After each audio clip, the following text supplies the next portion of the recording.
Pemirsa, isu lingkungan menjadi salah satu fokus dalam kegiatan Jambore kedua media afiliasi Muhammadiyah. Hal ini menjadi pesan penting bagi para penggiat media untuk ikut menyuarakan kelestarian lingkungan sesuai dengan prinsip Islam berkemajuan.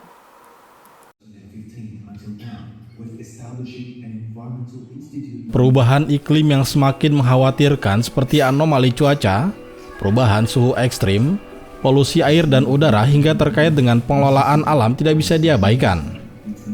Muhammadiyah sebagai ormas keagamaan telah peduli dan memperhatikan lingkungan hidup sejak awal berdirinya. Majelis Lingkungan Hidup dan Lembaga Resiliensi Bencana serta Eko Bhinneka menjadi leading sektor di Muhammadiyah dalam hal ini.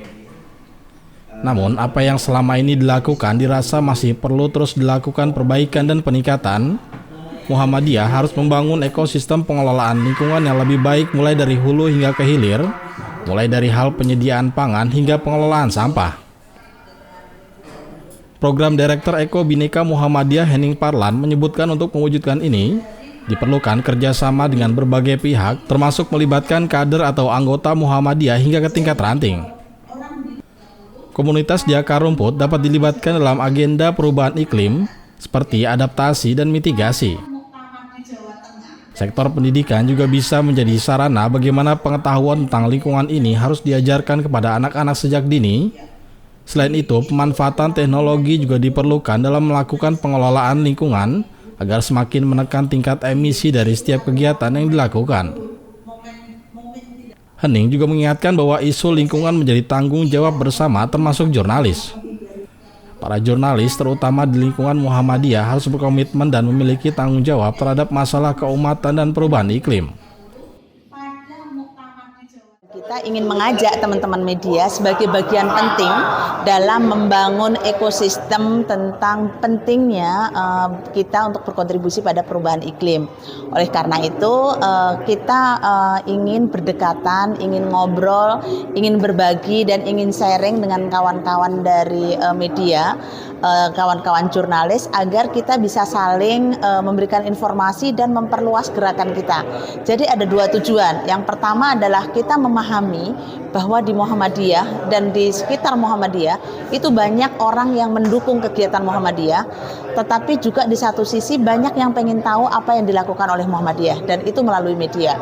Yang kedua, ini adalah dakwah lingkungan yang akan memperkuat ekosistem. Jadi di dalam ekosistem yang besar di Muhammadiyah, maka jurnalis menjadi salah satu komponen sangat penting.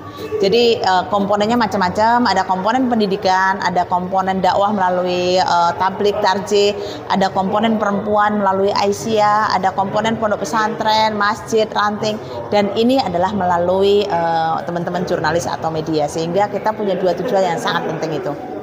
Harapannya kita pertama bisa memperluas dakwah kita untuk lingkungan, dan kita warga Muhammadiyah mampu membuktikan bahwa kita mampu mengurangi emisi di dalam lingkup Indonesia dan dunia dengan menunjukkan kerja-kerja nyata kita di lingkaran Muhammadiyah.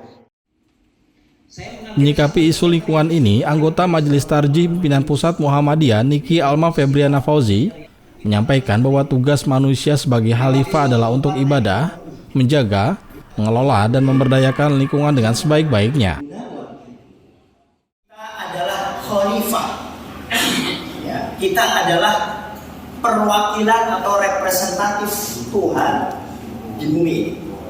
Ya.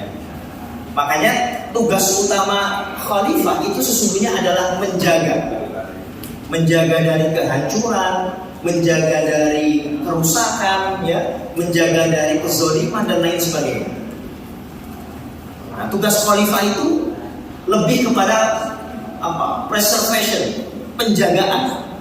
Sementara yang terakhir, yang ketiga, istikmar, nah itu lebih kepada pemberdayaan.